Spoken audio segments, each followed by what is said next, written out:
नमस्ते बच्चों, स्वागत है आपका हिंदी की कक्षा में आपकी पुस्तक व्याकरण सरोवर भाग 5 बाय गैलेक्सी पब्लिकेशंस के साथ। शुरू करते हैं बच्चों। पाठ संख्या 18 और पाठ 18 का नाम है पत्र लेखन। आज का युग कंप्यूटर एवं मोबाइल का युग है बच्चों। हमें किसी से बात करनी हो, हमें किसी को कुछ लिख के बताना हो तो हम फटाफट अपने मोबाइल से मैसेज भेज देते हैं। लोग अपने विचारों का आदान प्रदान बोलकर फेसबुक व व्हाट्सएप पर संदेश भेजकर करते हैं, लेकिन आज भी पत्र लेखन का अपना एक अलग महत्वपूर्ण स्थान है। पत्र लेखन भाषा की विधा है। पत्रों के द्वारा हम अपनी बातों को अपने मित्रों, सगे संबंधियों, रिश्तेदारों व कार्यालय के अधिकारियों तक पहुंचा सकते हैं। चलिए बच्चों, पढ़ते हैं प्रार्थना पत्र। विवाह में सम्मिलित होने के लिए प्रार्थना पत्र। तो बच्चों, आपको ये पत्र लिखना है अपनी प्रधानाचार्य या प्रधानाचार्या को। आप विवाह में सम्मिलित होने के लिए जाना चाहते हैं और आपको अवकाश चाहिए। तो सबसे पहले हम लिखते हैं सेवा में, उसके बाद दूसरी लाइन पर हम लिखेंगे प्रधानाचार्य या प्रधानाचार्या, जो भी आपके विद्यालय में हो। अगली हम पंक्ति में लिखेंगे किड्स वैली पब्लिक स्कूल, अपने स्कूल का नाम लिखेंगे और फिर अपने शहर का नाम। यहाँ लिखा हुआ है सहारनपुर। महोदय हम लिखते हैं प्रधानाचार्य के लिए और महोदया लिखते हैं प्रधानाचार्या के लिए। उसके बाद आप इस प्रकार से लिख सकते हैं कि सविनय निवेदन है कि 10 मई 2000, अभी 25 चल रहा है तो मैं 25 बोल रही हूँ, 2025 को मेरे भाई या बहन का विवाह होना निश्चित हुआ है। इस शुभ अवसर पर अन्य परिवारजनों के साथ मुझे भी प्रबंध कार्य में सहयोग देना है, अतः इस अवसर पर मैं विद्यालय में उपस्थित होने में असमर्थ हूँ। इसीलिए आपसे प्रार्थना है कि मुझे 9 अक्टूबर से 12 अक्टूबर 2025 तक 4 दिन का अवकाश प्रदान करने की कृपा करें। मैं आपका या आपकी सदा आभारी रहूँगा या रहूँगी। धन्यवाद सहित आपका या आपकी आज्ञाकारी शिष्य या शिष्या। फिर बच्चों, आप यहाँ नाम लिखेंगे, कक्षा, विभाग और दिनांक। तो इस प्रकार से लिखा जाता है प्रार्थना पत्र। यहाँ पर एक और प्रार्थना पत्र है बच्चों, जो कि है शुल्क मुक्ति के लिए। आप इसका अध्ययन स्वयं करेंगे। फिर है आवश्यक कार्य के लिए अवकाश। सेवा में प्रधानाचार्य या प्रधानाचार्या, बाल मंदिर पब्लिक स्कूल, बरेली। महोदय, महोदया। बच्चों, आप जो देख रहे हैं एक के बाद एक यहाँ लिखा हुआ है, इसका मतलब आपको यहाँ पर लाइन बदलनी है। अपनी जो आपकी उत्तर पुस्तिका है, आप उसमें अगली लाइन में ये सब लिखेंगे।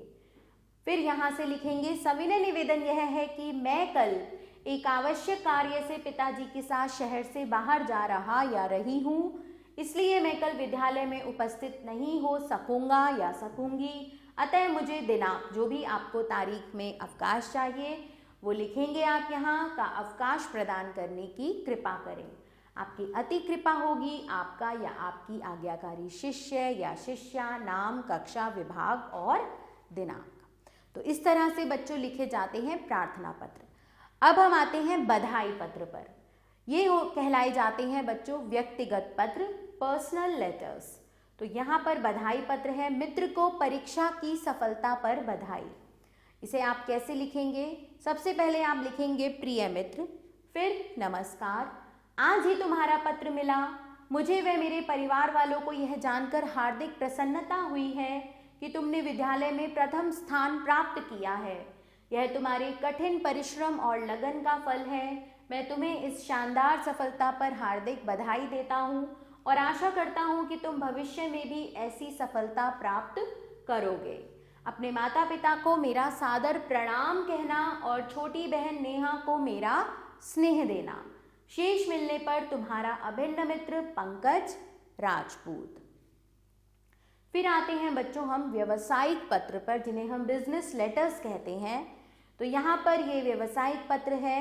टेलीविज़न बदलने के लिए विक्रेता को पत्र। आपने जिससे अपना टेलीविज़न खरीदा है, आप उनको टेलीविज़न बदलने के लिए पत्र लिख रहे हैं। कैसे लिखेंगे आप? सेवा में विक्रय प्रबंधक, LG सर्विस सेंटर मेरठ, या जहाँ से भी आपने वो टेलीविज़न लिया है। यहाँ लिखेंगे आप दिनांक। महोदय, मैंने पिछले सप्ताह आपके प्रतिष्ठान से एक LED टेलीविज़न खरीदा था, वह ठीक नहीं चल रहा है। इसमें आवाज़ और चित्र भी साफ न ही आ रहे हैं और यह बीच बीच में अचानक बंद भी हो जाता है। मैंने 2 बार आपके तकनीशियन से इसकी मरम्मत भी करवाई, परंतु इसमें आवाज़ और चित्र की गड़बड़ी की समस्या पहले की तरह बनी हुई है। अतः आपसे आग्रह है कि आप अपना कोई कर्मचारी भेजें तथा इस टेलीविज़न सेट को बदलकर दूसरा दें। आशा है आप इस कार्य को महत्व देते हुए शीघ्र ही इस टेलीविज़न को बदल देंगे। धन्यवाद। उसके बाद आप यहाँ पर अपना नाम लिखेंगे, भवदीय रवि चौहान, हस्तिनापुर। ठीक है बच्चों, इसी प्रकार यह भी एक पत्र है, पुस्तकें मंगवाने के लिए प्रकाशक को पत्र। आप इसको स्वयं पढ़ेंगे। फिर आते हैं बच्चों कार्यालयी पत्र पर, जिसे हम कहते हैं ऑफिशियल लेटर्स। स्वास्थ्य अधिकारी को पत्र लिख रहे हैं आप। सेवा में श्रीमान स्वास्थ्य अधिकारी नगर निगम मेरठ महोदय, निवेदन है कि हमारे मोहल्ले शिव शंकरपुरी में कई दिनों से सफाई नहीं हुई।